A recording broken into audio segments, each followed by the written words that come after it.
Howdy sports fans, here we are Saturday, August the 14th out at the deer field. So everybody knows the deer field, yay, feeder. So there's Ken, he's got his drone out. I just had mine up, took some pictures. Ken's is a little more precise. Mine wobbles around in the wind a bit. Difference between a $300 drone and an $800 drone. Anyway, you can see his drone up there. I asked him to go over and check the rain gutters for me and see if there's any stuff in them that I got to get up and clean out. But anyway, there you go. You can see all the goldenrod out there and the friggin' thistles. This is the thistle that the canary was in the other day. So I'm 5'8", 5'9" on a good day.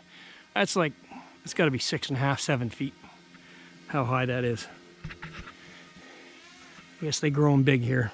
But anyway. So we're going to continue on here, and there's one path, one that I never showed you guys before. Well, there's the paths in the back. I think I did that, but I'm not sure. So I just filled up the deer feeder today, and I put some apples out. So you can see I got some apples from my backyard and my neighbor's backyard, because all the trees are falling off, any of the ones that hit the ground. So we're back here. Is another trail that leads into where they used to have a hunting stand. So my property line ends about here. This field is not all mine technically. So my property line, I'm trying to think of where the pin is over there. So the pin's over in the woods over there. So I believe, if I had to make a guess, this is where the property line is on the field. Now, the person that owns this half is other part 2 of the property. It's the house up the hill. That's the house in the hill up the top. And so there's like, what's that, 30, 40 feet to the edge. So, you know, another 10 yards or so. But this is where the property line actually comes across. Now, the guys that did this before, nobody cared. I don't really think he does either, so it's not like we're doing anything other than hunting, and I cut it for him. Anyway, so here's this trail. This one's always been here. I just flushed it out a little bit more this year and cleaned it up a bit. Like I say, it's always been here because they use it, and the deer do come down here. There's a bunch of tracks on the ground you can see.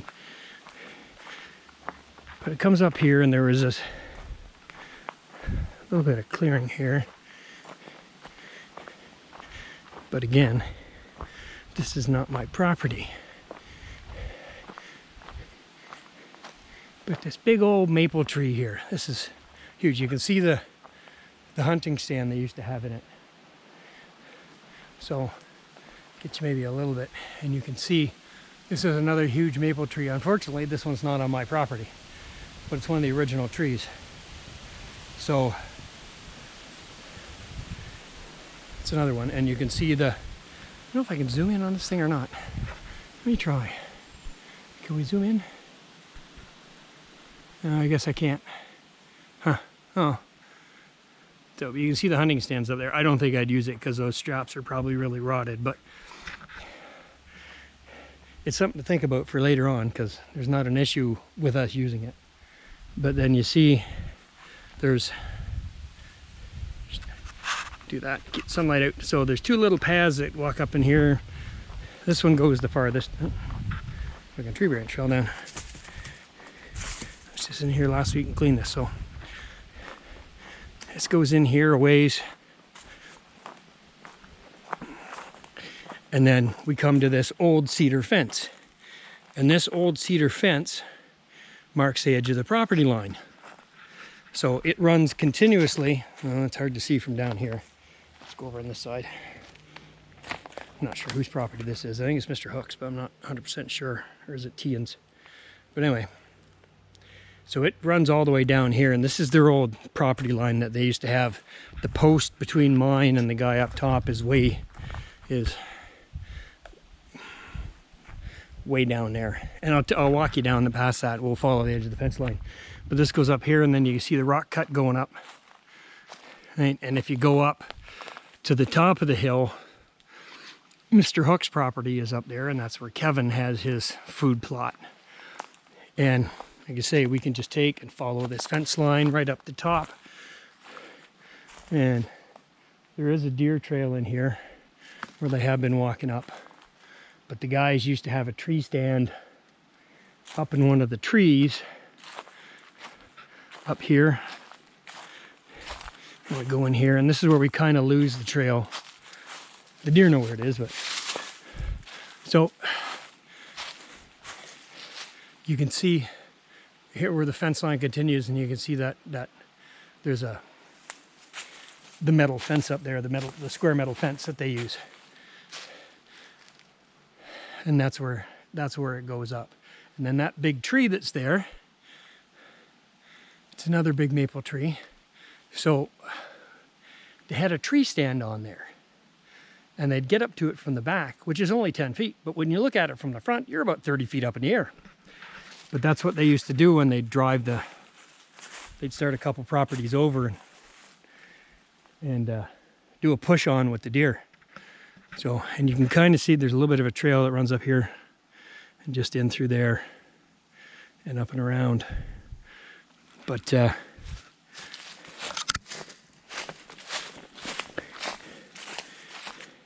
it's a nice spot. It's nice and cool. I've caught a few deer in here. I don't have a camera up in here, basically because it's not my property. Although we are allowed to use it. I just haven't put one up in here. And I probably should, but next time I get one. So anyways, we'll go back to the fence line here. So I do want to clear this out. So I've started here. There's a little bit of an open area. And then you can see the fence, the old cedar rail fence there. That's there. And this was an open, fairly open area. So I want to trim back some of these trees and maybe clean this up a bit and make it another path to come up, because it connects to the trail I have going behind my property. And you say it's just overgrown from years of not doing anything, but it is fairly open. And I know I could get the tractor in here. So you can still see the cedar rail fence that came in through there. There's just remnants of it everywhere, and if you follow it down, it'll take you almost right to the front corner post. And then we get to here.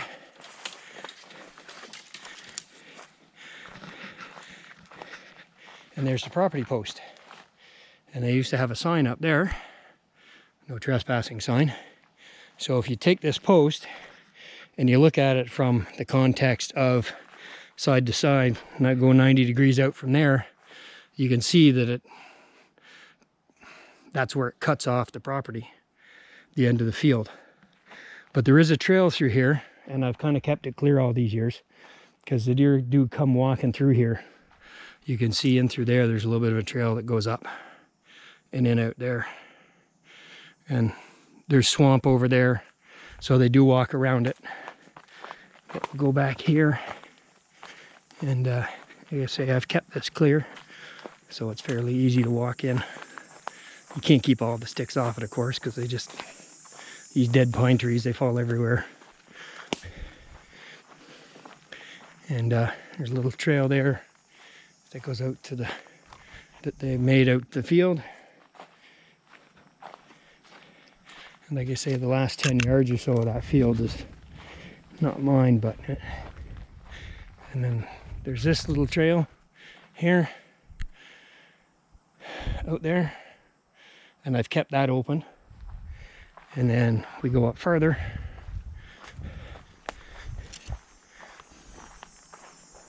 and there's the other trail that goes out right to the feeder, and that's where the camera is on the tree on this side, just as you go out. And then if you look down, they go through this tree, and there's a trail that goes all the way back into the swamp. So I got to open that up a little bit. But there's this trail here that parallels the field.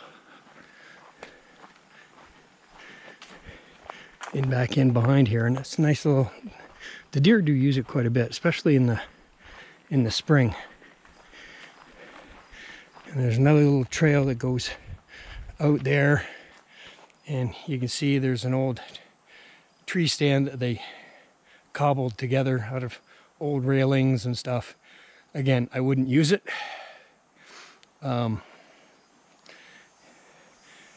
It's held on with cargo straps, and they're so like that was on there before I got the property, so I don't think I'd trust them. Although it is a fairly steady stand, like it's well put together, and it's of course it's overgrown in the front now. You can't see anything, but and then this trail continues on here around some dead spruces that were here, and we kind of carved this out here so it joins up with this.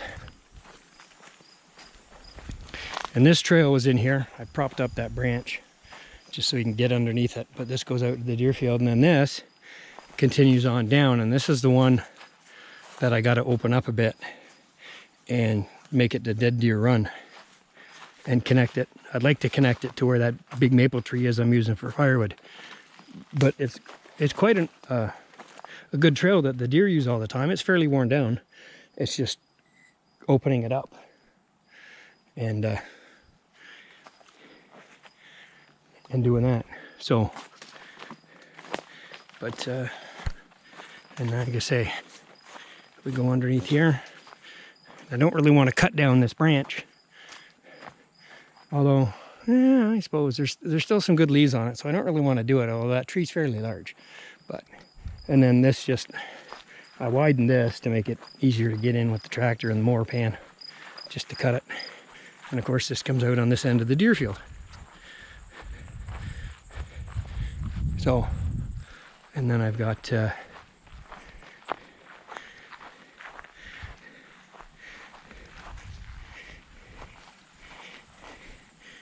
don't know if you can see it. This is that, and it's still growing. It's still green. And there's a couple little sprouts on it. I'm just hoping it continues to go, because there's a couple leaves that have grown on it. I'm just hoping it continues to grow, because I've never had good luck starting one. But anyway,